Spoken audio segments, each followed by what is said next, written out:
Telangana police అంటే ప్రపంచంలోనే number one. Telangana police అంటే ప్రపంచ స్థాయిలో అవార్డులు గెలుచుకున్న చరిత్ర ఉన్నది. నేరస్తులను పట్టుకోవడం కావచ్చు, కేసులను ఛేదించడంలో కావచ్చు, అనేక అవార్డులు తెలంగాణ రాష్ట్రం ఏర్పడిన 10 ఏళ్లలో మన పోలీసులు సొంతం చేసుకున్నారు. అన్ని రకాలుగా చాలా అద్భుతమైన పనితీరు మన తెలంగాణ పోలీసులకు. 10 ఏళ్ల పాటు చాలా గొప్ప పేరు సంపాదించుకున్నారు. కానీ గత 2.5 ఏళ్లుగా పోలీసులు వ్యవహరిస్తున్న తీరు, పోలీసుల మీద వస్తున్న విమర్శలు కేవలం పోలీసుల ప్రతిష్టనే కాదు, ఇప్పుడున్న పోలీస్ అధికారుల ప్రతిష్టనే కాదు, రాష్ట్ర ప్రతిష్టను కూడా దిగజారుస్తుంది. ఇప్పుడు తాజాగా ఏదైతే బండి సంజయ్ కొడుకు ఇష్యూ నడుస్తూ ఉన్నదో ఆ ఇష్యూలో పోలీసులు వ్యవహరిస్తున్న తీరుతోటి కంప్లీట్గా తెలంగాణ పోలీసులపై ప్రజలకు నమ్మకం పోయే పరిస్థితి వచ్చింది. పరిస్థితి రావడం కాదు, ప్రజలకు నమ్మకం పోయింది. తెలంగాణ పోలీసులు న్యాయం చేస్తారు, బాధితులకు అండగా ఉంటారు, నిందితులకు శిక్ష వేస్తారనే ఆ భరోసా లేకుండా పోయింది ప్రజలకు. సో ఆ వ్యవహారం ఏంది, అసలు 2.5 ఏళ్ళుగా వాళ్ళు ఎట్లా వ్యవహరిస్తూ ఉన్నారు, ఇప్పుడు ఎట్లా వ్యవహరిస్తూ ఉన్నారు, సో ఇవన్నీ కూడా మనం మాట్లాడుకుందాం. నమస్తే, నేను Prabhakar Venavanka, welcome to PV news. Bandi Sanjay కొడుకు బండి భగీరథ్ మీద గత శుక్రవారం రాత్రి కేసు నమోదైంది. సో ఇప్పుడు మనం బుధవారంకి వచ్చింది. ఇప్పటివరకు కూడా ఆయన మీద ఎట్లాంటి చర్యలు లేవు. ఆయన పోలీసులకు దొరకలేడు. 4 రోజుల తర్వాత పోలీసులు బయటకు వచ్చి ఆయన పారిపోయిండు, దొరకట్లేదు అని చెప్పారు. తర్వాత కరీంనగర్ వెళ్ళి కరీంనగర్లో అక్కడ వాళ్ళ మామ ఇంట్లో, మేనమామ ఇంట్లో నోటీసులు ఇచ్చి వచ్చారు. బండి సంజయ్కి హైదరాబాద్లో ఇల్లు ఉంటుంది, హైదరాబాద్లో 2 ఇళ్ళు ఉంటాయి. కానీ పోలీసులు మాత్రం కరీంనగర్ పోయి కరీంనగర్లో వాళ్ళ మేనమామకు నోటీసులు ఇచ్చేస్తారు.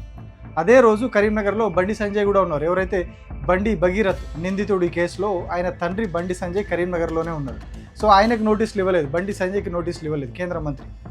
ఆయనకి ఇవ్వకుండా వాళ్ళ మేనమామకి ఇచ్చి విచారణకు రావాలని చెప్పారు. ఆయన విచారణకు రాలేదు, ముందస్తు సమాచారం ఇవ్వలేదు, రావడం లేదని. కానీ ఆ గడువు ముగిసిన తర్వాత వాళ్ళకు మెయిల్లో ఒక లెటర్ వస్తుంది, నేను విచారణకు ఒక 2 రోజుల్లో హాజరవుతాను, ఇంకా దానికి సంబంధించిన ఆధారాలు సేకరించే పనిలో ఉన్న, దానికి ఎవిడెన్స్లన్నీ మీకు తీసుకొచ్చి ఇస్తానని చెప్పి ఇంకొక మెయిల్లో లెటర్ వస్తుంది. ఇక్కడ నమోదైంది పోక్సో కేసు. కానీ పోలీసులు ఒక నిందితుడికి ఎట్లా ఆఫర్ల మీద ఆఫర్లు ఇస్తూ ఉన్నారు, అవకాశాల మీద అవకాశాలు ఇస్తున్నారు అనేది మనం ఇక్కడ గమనించాలి. తెలంగాణ పోలీసులు నిందితులను పట్టుకోవడంలో, కేసులు ఛేదించడంలో అంతర్జాతీయ అవార్డులు సంపాదించిన పోలీసులు ఒక పోక్సో కేసులో ఎట్లా నిందితునికి అవకాశాలు ఇస్తున్నారు అనేది తెలియడానికి మీకు ఇవన్నీ చెప్తాం. సో ఈ గ్యాప్లో బాధితురాలకు సంబంధించిన ఫోటోలు, వీడియోలు అన్నీ కూడా సోషల్ మీడియాలో కొన్ని యూట్యూబ్ ఛానల్స్, కొన్ని బీజేపీకి సంబంధించిన సోషల్ మీడియా హ్యాండిల్స్, అట్లాగే బండి భగీరథ్కు సంబంధించినటువంటి ఫ్రెండ్స్, ఆయనతో పాటు గతంలో తిరిగిన ఫ్రెండ్స్, అవన్నీ కూడా సోషల్ మీడియాలో పెడతా ఉన్నారు. బాధితురాల ఐడెంటిటీని బయట పెడుతున్నారు. ఇది పోక్సో కేసు. చిన్న పిల్లల మీద, అంటే 18 ఏళ్ల లోపున్న పిల్లల మీద జరిగేటువంటి లైంగిక దాడులకు ఈ సెక్షన్ పెడతారు. ఈ కేసు కింద, ఈ చట్టం కింద కేసు నమోదు చేస్తారు, పోక్సో చట్టం కింద. ఇది గతంలో కాంగ్రెస్ పార్టీ దేశంలో అధికారంలో ఉన్నప్పుడు, యూపీఏ గవర్నమెంట్ ఉన్నప్పుడు వచ్చినటువంటి చట్టం. బాధితురాల ఐడెంటిటీని బయట పెడుతున్నారు, వ్యక్తిత్వ హననం చేసే ప్రయత్నం చేస్తున్నారు. ఈ 4-5 రోజులుగా ఇది జరుగుతూనే ఉన్నది. కానీ ఎక్కడ కూడా పోలీసులు వాటి మీద ఇప్పటివరకు కేసులు నమోదు చేయలేదు. కాకపోతే ఇక్కడ మనం గమనించాల్సిన విషయం ఏంటంటే, ఈ గ్యాప్లో, ఈ వారం రోజుల గ్యాప్లో ఏదైతే బండి సంజయ్ కొడుకు మీద పోక్సో కేసు నమోదైందో అప్పటి నుంచి ఇప్పటి వరకు, ఇవాళ బుధవారం, ఇప్పటి వరకు ఈ గ్యాప్లో ఒక 2-3 పోక్సో కేసులు నమోదైనాయి రాష్ట్రంలో. నిర్మల్ జిల్లాలో ఒకటి, సంగారెడ్డి జిల్లాలో ఒకటి. 2 కేసుల్లో కూడా వెంటనే నిందితులను అరెస్ట్ చేసిర్రు, జైలుకు రిమాండ్ కూడా పంపించారు. అంటే మేజిస్ట్రేట్ ముందు ప్రవేశపెడితే మేజిస్ట్రేట్ రిమాండ్ వేసారు, అంటే జైలుకు పంపించేసారు వాళ్ళు. కాకపోతే మనం బండి సంజయ్ కొడుకు ఇష్యూలో చూస్తూ ఉన్నాము, ఇప్పటివరకు పోలీసులు ఆయనను పట్టుకోలేదు, మేజిస్ట్రేట్ ముందు ప్రవేశపెట్టలేదు, జైలుకు పంపలేదు. పైగా బండి సంజయ్ కొడుకు ఏం చేసిర్రు, హైకోర్టుకు పోవడానికి కూడా ఈ గ్యాప్లో, అంటే ఈ డిలే చేయడం ఉద్దేశం ఏంటంటే కోర్టుకు పోయి నాట్ టు అరెస్ట్ అని తెచ్చుకోవడానికి, ఆ పిటిషన్ క్వాష్ చేయమని చెప్పి కోర్టును వేడుకోవడానికి, ఏదో ఒక పిటిషన్ వేస్తే ఏదో ఒక రిలీఫ్ వస్తుంది కోర్టు నుంచి అని, ఈ రిలీఫ్ తెచ్చుకోవడానికి ఈ గ్యాప్ ఇచ్చారు అన్నట్టు వాళ్ళకి. ఈ 4-5 రోజుల సమయం ఇస్తే ఆయన కోర్టుకు పోయింది. అంటే వేరే నిందితులకు పోక్సో కేసులో వెంటనే అరెస్ట్ చేసి జైలుకు పంపారు. కానీ ఇక్కడ బండి సంజయ్ కొడుకు మాత్రం స్టిల్ అబ్స్కాండింగ్లో ఉండి ఆయన కోర్టులో పిటిషన్ వేసుకున్నాడు. ఇందులో ఇంకా గమనించాల్సిన విషయం ఏంటి అంటే, ఆయన కంప్లైంట్ ఏదైతే కరీంనగర్ 2 టౌన్లో ఒక కంప్లైంట్ ఇస్తాడు, ఆ కంప్లైంట్లో ఉన్నటువంటి సంతకం, అట్లాగే ఏదైతే నేను విచారణకు హాజరు కాలేకపోతున్నా తర్వాత హాజరైతాను ఏదైతే పోలీసులకు ఒక లేఖ పంపిండో మెయిల్ ద్వారా, ఆ లేఖలో ఉన్నటువంటి సంతకం, 2 సంతకాలు కూడా మ్యాచ్ అవ్వట్లేదు. ఆ సంతకానికి ఈ సంతకానికి పోలిక లేదు. అక్షరాలు రాసే విధానం కావచ్చు, అదంతా కూడా తెలిసిపోతుంది ఈజీగా. సో ఇప్పుడు చెప్తున్నది ఏంటంటే, గతంలో కొందరు ఆరోపణ చేసిరు ఏంటంటే, బండి భగీరథ్ కూడా కరీంనగర్ 2 టౌన్కు స్వయంగా వెళ్ళి కంప్లైంట్ ఇవ్వలేదు, వేరే ఎవరో ఆయన పేరు మీద అక్కడ కంప్లైంట్ ఇచ్చిర్రు. సో ఇప్పుడు వచ్చినటువంటి లెటర్ కూడా, పోలీసులకు వచ్చిన లెటర్ కూడా సేమ్ అదే పరిస్థితిలో వచ్చింది. ఆ రెండింటి మీద కూడా ఉన్నది బండి భగీరథ్ సంతకం కాదు, లేకపోతే ఒకదాని మీద భగీరథ్ పెడితే ఇంకొక దాని మీద వేరే వాళ్ళు పెట్టిర్రు. ఈ వ్యవహారం అంతా నడుస్తుంది అనేది ఇప్పుడు ఇంకొక ఆరోపణ వస్తాం. సో మరి పోలీసులు అన్ని కేసులు ఇట్లనే వ్యవహరిస్తురా? ఇప్పుడే చెప్పిన మీకు, నిర్మల్ కేసు, సంగారెడ్డి కేసు, రెండిట్లో వెంటనే జైలుకి వెళ్ళిపోయారు. కాకపోతే మరి మిగతా కేసుల్లో ఎట్లా వ్యవహరిస్తున్నారు పోలీసులు? ఈ 2.5 ఏళ్ళుగా ఎట్లా వ్యవహరించారు? ఈయన శివారెడ్డి జర్నలిస్టు, సీనియర్ జర్నలిస్టు.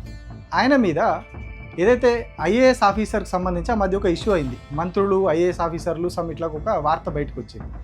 దాని మీద ఎన్టీవీలో ఒక కథనం వస్తే దాన్ని కోట్ చేస్తూ శివారెడ్డి కావచ్చు, నేను కావచ్చు, ఇట్లా ఒక 40-50 మంది డిజిటల్ మీడియా జర్నలిస్టులము దాన్ని రిలేటెడ్గా వీడియోస్ చేసినాం. అంటే మహిళా అధికారులను పనిచేయనిస్తలేరు, మహిళా అధికారులను ఇబ్బందులు పెడుతున్నారు అనే ఆరోపణలు వస్తూ ఉన్నాయి. ఇది కరెక్ట్ కాదు. ఎందుకంటే అప్పటికే 2-3 ఛానళ్ళు వార్త వేసినాయి, శాటిలైట్ ఛానళ్ళు, ప్రధాన పత్రికల్లో వార్తలు వచ్చినాయి.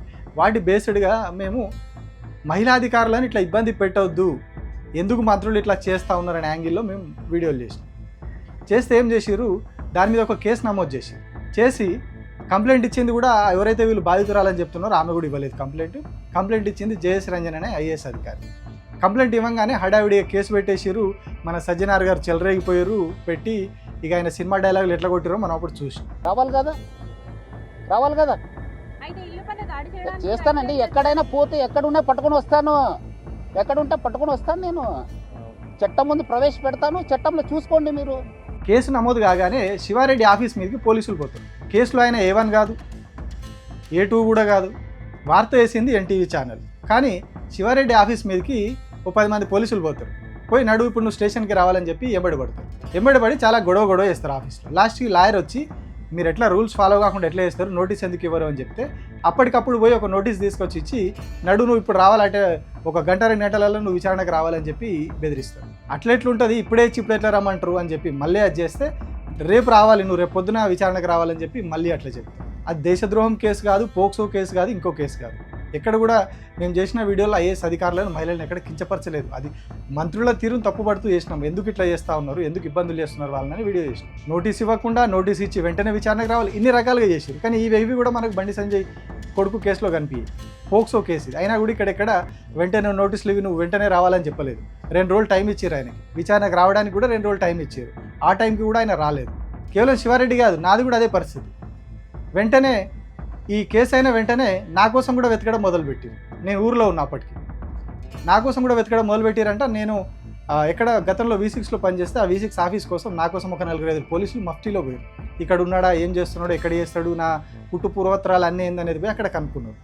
ఎందుకంటే అక్కడ ఆల్రెడీ పనిచేసే వాళ్ళు, తెలిసిన వాళ్ళు ఉంటారు కదా, వాళ్ళు నాకు ఫోన్ చేశారు. నువ్వు ఎక్కడ ఉన్నావు, నీకోసం ఇట్లా వాళ్ళు వచ్చారు అంటే నేను ఊరిలో ఉన్నా అని చెప్పి వాళ్ళకి చెప్పి, తర్వాత నేను పోలీసులకు మళ్ళీ వాళ్ళ లైన్లోకి వెళ్ళి వాళ్ళకి మాట్లాడి చేసి నేను చెప్పిన. ఇవే కాదు, నా వైఫ్ ఫోన్ నెంబర్కి కూడా ఫోన్ చేశారు పోలీసులు. వరుస పెట్టి ఫోన్లు చేసి వేధించడం ఇదంతా జరిగింది. ఇదేది పోక్సో కేసు కాదు, దేశద్రోహం కేసు కాదు, మా మీద అయింది, ఇంకేదో కేసు కాదు. మంత్రులు తప్పు చేస్తున్నారని ఒక ఛానల్, 2-3 ఛానళ్ళలో ఒక పేపర్లో వార్త వస్తే దాన్ని కోట్ చేస్తూ మేము దాన్ని అనాలిసిస్ చేసినందుకు, ఇట్లా కరెక్ట్ కాదు అధికారులను వేధించడం అని చెప్పి మేము వార్త వేసినందుకు ఈ స్థాయిలో మమ్మల్ని ఇబ్బంది పెట్టారు. కేవలం మా ఇద్దరినే కాదు, అప్పుడు చాలామంది జర్నలిస్టులను ఇబ్బంది పెట్టారు. ఎన్టీవీ జర్నలిస్టులకు కూడా నోటీసులు ఇవ్వకుండా డైరెక్ట్ పోయి గుంజుకొచ్చారు, దొంగల్ని గుంజుకొచ్చారు. ఇక రేవతి అనే ఒక జర్నలిస్ట్, ఆమె చాలా సీనియర్ జర్నలిస్టు, నేషనల్ మీడియాలో పనిచేసిన జర్నలిస్ట్. ఆమె ఒక యూట్యూబ్ ఛానల్ నడిపిస్తాము. ఆ ఛానల్కి సంబంధించి ఒక రైతు దగ్గర బయట తీసుకొని రైతు తన ఆవేదన అని చెప్పాడు. సో అది ఎక్కడనో ఎడిటింగ్లో ఆ ఎడిటర్ ఎవరో మరి జూనియర్ ఎడిటర్ ఏదో మిస్టేక్ అయ్యి కొంచెం రైతు ఆవేశంగా మాట్లాడినటువంటి ఒక 2 బూతులు బయటకు వచ్చేసి, సో దానివల్ల వాళ్ళని అరెస్ట్ చేసి ఆమెను కూడా జైలు పంపించారు. ఆమెతో పాటు తన్వి అని ఇంకొక జర్నలిస్ట్ కూడా, ఇద్దరిని కలిపి జైలు పంపించారు. ఆ కేసులో ఇప్పటివరకు కూడా వీళ్ళని వెంటాడుతూనే ఉన్నారు. కోర్టు బెయిల్ ఇచ్చిన తర్వాత కూడా విచారణకు హాజరు కావాలని చెప్పి, మళ్ళీ కస్టడీ కావాలి, మాకు కస్టడీ ఇవ్వాలని చెప్పేసి మళ్ళీ వీళ్ళని వేధిస్తూ ఉన్నారు. పోతే వీళ్ళు మళ్ళీ సుప్రీంకోర్టు దాకా పోయి దాని నుంచి రిలీఫ్ తెచ్చుకోవాల్సిన పరిస్థితి వచ్చింది. సో ఇట్లా ఈ ఒక్క కేసులోనే కాదు, చాలా కేసుల్లో ఈ 2.5 ఏళ్లలో చాలా అంశాల్లో కేవలం ప్రజా సమస్యలను బయటకు తీసుకొచ్చి ప్రజా సమస్యల మీద వీడియోలు చేయడమా, ప్రజా సమస్యలను వాళ్ళు మాట్లాడిన అంశాలను ప్రపంచానికి చూపించడం వల్ల కొన్ని 100 కేసులు పెట్టారు పోలీసులు. అన్నిట్లలో కూడా వీకెండ్ వస్తే అరెస్ట్ చేయడం, ఫ్రైడే ఈవినింగ్ వచ్చిందంటే అరెస్ట్ చేయడం, సాటర్డే సండే ఇట్లా కోర్టుకు హాలిడేగా వచ్చి డైరెక్ట్ రిమాండ్ వేయించడం, తీసుకుపోయి జైలు వేయడం, ఇట్లాంటి కార్యక్రమాలు చాలా జరిగాయి. చిన్న కేసులు, బెయిలబుల్ కేసులు, స్టేషన్లోనే బెయిల్ ఇచ్చి పంపొచ్చు, 7 ఏళ్ల లోపు శిక్షలు పడే కేసులలో స్టేషన్ బెయిల్ ఇచ్చి పంపొచ్చు అని, నోటీస్ ఇచ్చి పంపించవచ్చు అని సుప్రీంకోర్టు గైడ్లైన్స్ చెప్తున్నాయి. కానీ వీళ్ళు అట్లా ఇవ్వకుండా 7-2 ఏళ్ళు జైలు శిక్ష ఉన్న కేసుల్లో కూడా అరెస్ట్ చేసి పంపిస్తూ ఉన్నారు జర్నలిస్టులని, ప్రతిపక్ష పార్టీకి సంబంధించిన వాళ్ళు. కానీ మనం బండి సంజయ్ కొడుకు కేసులో చూస్తూ ఉన్నాము, అది పోక్సో కేసు. పోలీసుల బాధితురాల దగ్గర సెకండ్ టైం స్టేట్మెంట్ తీసుకున్న తర్వాత సెక్షన్ని కూడా మార్చారు. అంటే నిజంగానే ఇంటర్ కోర్స్ జరిగింది కాబట్టి ఈ సెక్షన్లు మారుస్తున్నాం అని చెప్పి వాళ్ళు సెక్షన్లు కూడా మార్చారు. అంటే అక్కడ తప్పు జరిగిందనే విషయం క్లియర్గా అర్థమవుతా ఉంది. అట్లా అర్థమైనప్పుడు నిందితుడిని వెంటనే అరెస్ట్ చేయాలి. నిందితుడిని వెంటనే జర్నలిస్టులను ఎట్లయితే అరెస్ట్ చేసిరో, ఎట్లయితే నోటీసులు ఇవ్వకుండా జర్నలిస్టుల ఆఫీసుల మీదకి ఇళ్ళ మీదకి పోయారో, ఎట్లయితే పాత ఆఫీసుల దగ్గరకు పోయి మా గురించి ఎంక్వైరీ చేసిరో, మరి ఎందుకు ఇక్కడ బండి సంజయ్ కొడుకు విషయంలో పోలీసులు ఈ విధానాలు పాటిస్తలేరు? ఎందుకు జర్నలిస్టులు ఇతర ప్రశ్నించే వాళ్ళను ఇబ్బంది పెట్టినట్టుగా వెంటనే యాక్టివ్గా తీసుకుపోయి లోపలేసినట్టుగా నిజమైన పోలీసింగ్ చేస్తున్నామని ఏదైతే చెప్పుకున్నారో అక్కడ, మరి ఎందుకు ఇక్కడ నిజమైన పోలీసింగ్ చేస్తలేరు? కేవలం సోషల్ మీడియాలో పోస్టులు పెట్టినందుకు, ప్రభుత్వాన్ని ప్రశ్నించినందుకు లుకౌట్ నోటీసులు ఇచ్చి దొరకట్లేదు అని చెప్పి దేశమంతటా వెతికించే ప్రయత్నం చేశారు, ఎయిర్పోర్ట్లో అలర్ట్ చేశారు, కేవలం ప్రభుత్వాన్ని క్వశ్చన్ చేసినారు. కాకపోతే ఇక్కడ ఒక పోక్సో కేసు. మరి ఇప్పటివరకు బండి సంజయ్ కొడుకు మీద లుకౌట్ నోటీస్ జారీ కాలేదు. ఇప్పటివరకు బండి సంజయ్ కొడుకు కోసం ఎక్కడ వెతికిరో తెలియదు. ఆయన ఉండే ఇల్లు హైదరాబాదు, కానీ వీళ్ళు పోయి కరీంనగర్లో నోటీసులు ఇస్తారు. అంటే పోలీసులు ఎటు వ్యవహరిస్తూ ఉన్నారు? ఎవరి పక్షాన పనిచేస్తున్నారు? ప్రజాస్వామ్యంలో ప్రజలే ప్రభువులు అంటారు. మరి ఇక్కడ ప్రజల కోసం పనిచేస్తున్నారా లేకపోతే పాలకుల కోసం పనిచేస్తున్నారా? బండి సంజయ్ కొడుకు అయితే ఒక లెక్క, నిర్మల్లో చేసినటువంటి వ్యక్తి అయితే ఒక లెక్క, సంగారెడ్డిలో జరిగిన నేరంలో ఉన్న వ్యక్తి అయితే నిందితుడైతే ఇంకొక లెక్క. అవి రెండు కూడా పోక్సో కేసులే కదా. మరి ఎందుకు అక్కడ నిందితులు వెంటనే అరెస్ట్ అయ్యారు, ఇక్కడ నిందితుడు ఎందుకు అరెస్ట్ కాలేదు?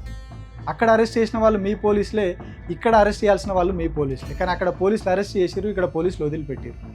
మరి దీనికి రెస్పాన్సిబిలిటీ ఎవరు? ఒకే పోక్సో కేసు అంటే పోక్సో కేసు అదే చట్టం కింద కదా అరెస్ట్ చేసేది. మరి ఎందుకు ఇతర జిల్లాల్లో కేసులు అయినప్పుడు వెంటనే అరెస్ట్ చేసి జైలు పంపిస్తారు, ఇక్కడ మాత్రం ఎందుకు దాచిపెడతా ఉంటారు? నిందితులను ఎందుకు దాచిపెడుతున్నారు? మరి ఎందుకు బండి సంజయ్ కొడుకు గురించి మీరు పోయి ఎత్తుకుతలేరు? అంటే హోంశాఖ మంత్రిగా ఉన్నటువంటి ముఖ్యమంత్రి మీకు వద్దని చెప్పిండా, లేకపోతే కేంద్ర హోంశాఖ నుంచి మీకు ఏమైనా ఆదేశాలు వచ్చినాయా నా కొడుకును ముట్టుకోవద్దు మీరు అని చెప్పి? ఒకప్పుడు ఎక్కడెక్కడికో విదేశాలకు పోయి నిందితులను నేరస్తులను పట్టుకొచ్చినటువంటి పోలీసులు ఇప్పుడు ఇక్కడ ఉన్నటువంటి వ్యక్తిని ఎందుకు పట్టుకుంటలేరు? జిల్లాలోనేమో పోక్సో కేసులు అయితే నిందితులు అరెస్ట్ అవుతారు, హైదరాబాద్లో పోక్సో కేసు అయితే నిందితుడు అరెస్ట్ కాడు. ఎందుకు అంటే పోలీసులు వ్యవహరిస్తున్న తీరు ఇక్కడనే క్లియర్గా అర్థమవుతా ఉన్నది. పోలీసులు ప్రజల పక్షాన లేరు, పోలీసులు చట్టం ప్రకారం పనిచేస్తలేరు. పోలీసులు రాష్ట్ర హోంమంత్రిగా ఉన్నటువంటి ముఖ్యమంత్రి, అట్లాగే కేంద్ర హోంశాఖ సహాయ మంత్రిగా ఉన్నటువంటి బండి సంజయ్ చెప్పు చేతుల్లో వాళ్ళు చెప్పినట్టుగా ఆడుతూ ఉన్నారు.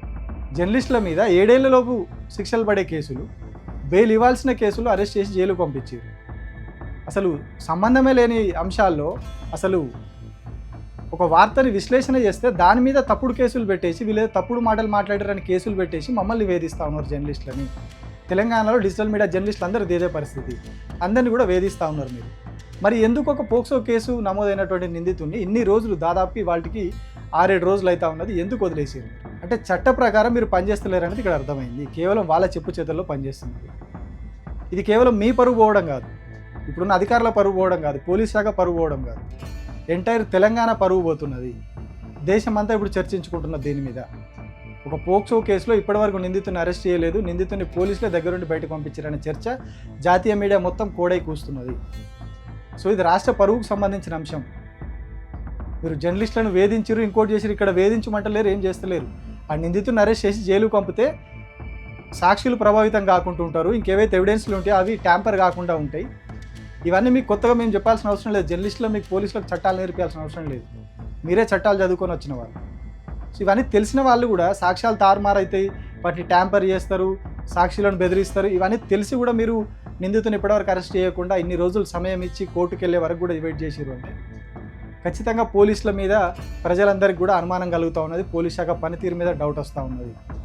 సో ఇప్పటికైనా ఆ మరకను మాపుకోండి, ఆ మరక తొలగించుకునే ప్రయత్నం చేయండి. దాన్ని ఇంకా కంటిన్యూ చేస్తే మాత్రం పోలీసులకు మినిమం రెస్పెక్ట్ కూడా ఉండదు తెలంగాణలో. ప్రజలు అసలు ఇంత కూడా గౌరవం ఇచ్చే పరిస్థితి ఉండదు. సో అది మీరే తెలుసుకోండి. Thank you.